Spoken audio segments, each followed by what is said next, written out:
সব জেআরবিটি অ্যাসপিরেন্টসদের মনের মধ্যে একটাই প্রশ্ন, কখন আসবে। আরও একটা প্রশ্ন আছে, সেটা নিয়েও আমরা ভিডিও নিয়ে আসব। প্রথম প্রশ্ন হচ্ছে কখন জেআরবিটির নোটিফিকেশান আসতে যাচ্ছে। তো এই ব্যাপারটা নিয়ে বলার আগে একটা জিনিস বলবো, জেআরবিটির উপর পরপর ক্লাসেস আপনারা পেতে থাকবেন, কন্টিনিউয়াসলি পেতে থাকবেন সমীশের ইউটিউব চ্যানেলে। সমীশ বলে সার্চ করলে বাকি সব কিছু আপনারা পেয়ে যাবেন।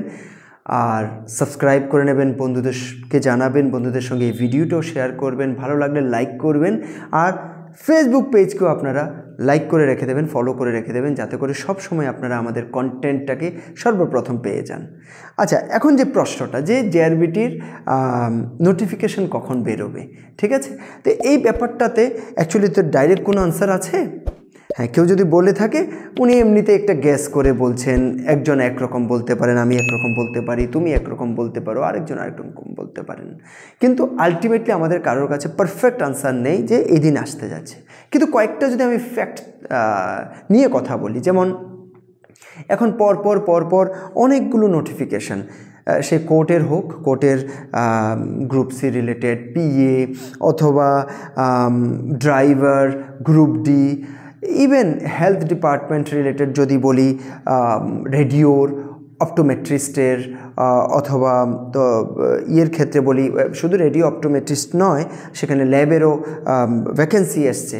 আবার যদি আমি ফাইন্যান্স ডিপার্টমেন্টের তরফ থেকে কিছু টেকনিক্যাল পোস্টের কথা বলি, সেখানে প্রোগ্রামার হোক অথবা সিনিয়র টেকনিক্যাল অ্যাসিস্ট্যান্ট অথবা টেকনিক্যাল অ্যাসিস্ট্যান্ট, ইভেন এখন পরীক্ষা আছে এসআইও, সিনিয়র ইনফরমেটিক্স অফিসারের, সেটা ইন্ডাস্ট্রিজ অ্যান্ড কমার্সের। এরকমভাবে ইভেন ইদানিংকালে আমাদের কম্বাইন্ড গেছে, একটা এক্সাইজের চলছে।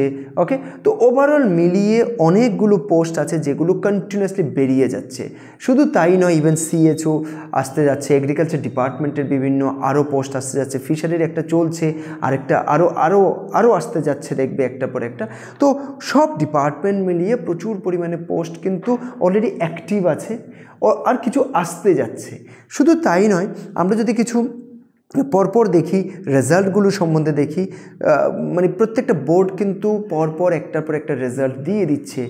জেআরবিটির পরের থেকে যদি শুরু করি, টিপিএসসির কথা দেখি, অথবা আমরা এমপিডাব্লিউ দেখি, লাইব্রেরি দেখি, টিইএস দেখি, প্রত্যেকটা জিনিসের টাইমলি, কনস্টেবল দেখি, প্রত্যেকটা জিনিসের ওনারা খুব যতটুকু পারছেন কুইকলি করছেন। তো এই যে জিনিসটা যদি দেখি, যেটা আমাদের চোখের সামনে আমরা দেখতে পাচ্ছি জিনিসটাকে, সেটা যদি দেখি, একটা জিনিস আমরা বুঝতে পেরেছি, যা প্রমিস হয়েছিল, যা বিভিন্ন সোশ্যাল মিডিয়াতে বলেছেন ওনারা, অথবা প্রেস কনফারেন্স করে বলেছেন, তো সেগুলো কিন্তু প্রত্যেকটা একটার পর একটা এসে যাচ্ছে। তার মানে নিশ্চয় জেআরবিটি ব্যতিক্রম হওয়ার এখানে কোনো ব্যাপার রাখে না, ঠিক না?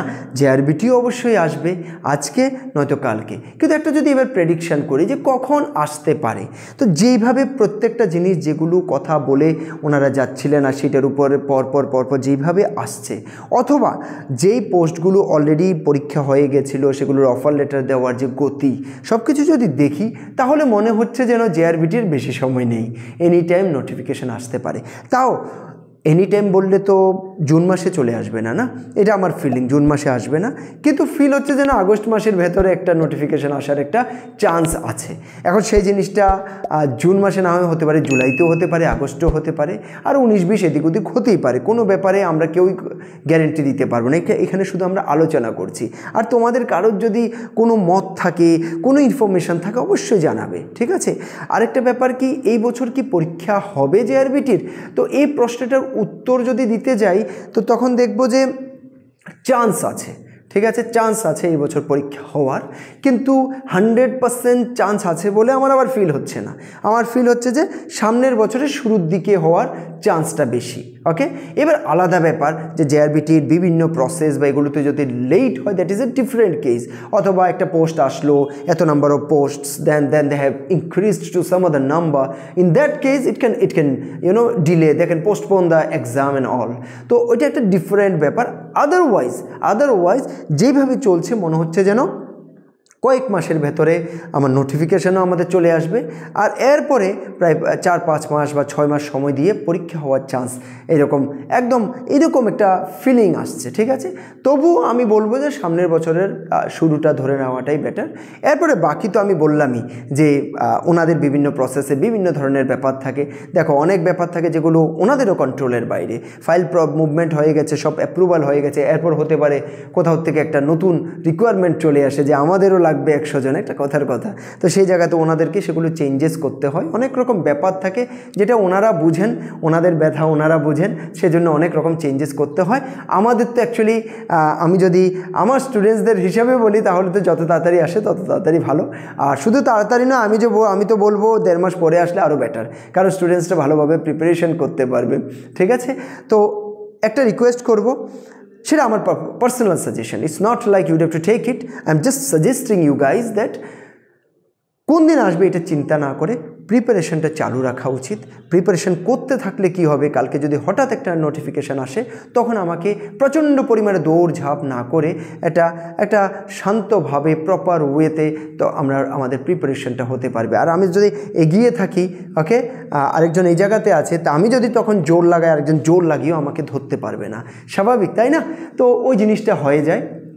যেহেতু কম্পিটিটিভ ওয়ার্ল্ড আর কম্পিটিটিভ যে এক্সামসগুলো সেগুলো আর আগের মতো নেই, এখন অনেকটা কম্পিটিশন বেড়ে গেছে। তো সেখানে প্রপার প্রিপারেশান আগের থেকে করে প্রপারলি করা উচিত। সেখানে এবার নোটসও প্রপার হতে হবে, ক্লাসেসও প্রপার হতে হবে, মক টেস্ট কন্টিনিউয়াস হতে হবে, ওকে। কারেন্ট অ্যাফেয়ার্সও কন্টিনিউয়াসলি পড়তে হবে। কারেন্ট অ্যাফেয়ার্স কিন্তু তোমরা পরীক্ষার ক্ষেত্রে দেখবে, আমি নেক্সট ভিডিওসগুলোতে আমরা বিভিন্নভাবে আলোচনা করব কী ধরনের প্রশ্ন, কী ব্যাপার, কী হতে হয় সাধারণত সে ধরনের প্রশ্ন, সেই জন্য জিনিসগুলো আমরা আলোচনা করব। সেখানে দেখতে পাবে যে কীভাবে কারেন্ট অ্যাফেয়ার্সও প্রচণ্ড ইম্পর্ট্যান্ট। তখন তোমাদের প্রশ্ন থাকতে পারে কারেন্ট অ্যাফেয়ার্স কতদিন পড়বো, তখন আমি বলবো কারেন্ট অ্যাফেয়ার্স অ্যাকচুয়ালি যত বেশি দিন পড়তে পারো ততই ভালো। ওই আগের দিন চলে গেছে যে 3 মাসের 6 মাসের কারেন্ট অ্যাফেয়ার্স পড়ে চলে যাব আর সব আমার মানে কমন পড়ে যাবে, সেই দিন চলে গেছে। কিন্তু একটা জিনিস বলবো, কারেন্ট অ্যাফেয়ার্স 100% কমন ফেলা যায়, 100% কারেন্ট অ্যাফেয়ার্স কমন ফেলা যায়। কিন্তু ব্যাপারটা কি, একটু বেশি মান্থসের পড়তে হবে, এতটুকুই ব্যাপার, ঠিক আছে।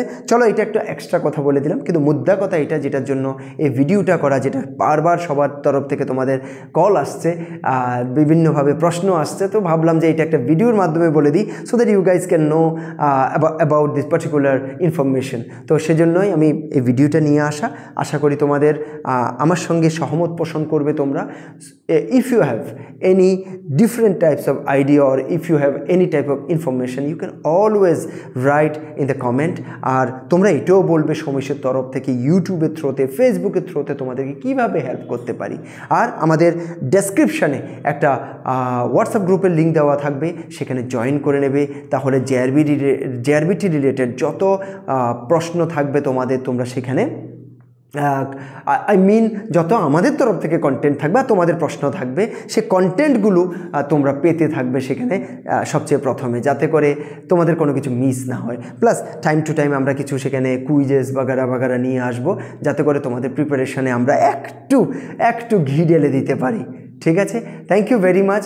যদি ভালো লেগে থাকে অবশ্যই লাইক করবে, চ্যানেলটাকে সাবস্ক্রাইব করতে একদম ভুলবে না, নয়তো লস হতে যাচ্ছে। কিন্তু কমপ্লিটলি সাবস্ক্রাইব করতে থাকো আর তোমাদের বন্ধুদের 100% শেয়ার করো যে এই চ্যানেলটা সাবস্ক্রাইব করে রাখো। ডাটা আসতে থাকবে, কন্টেন্ট আসতে থাকবে, কন্টিনিউয়াসলি আসতে থাকবে, ঠিক আছে। Thank you very much for watching this video.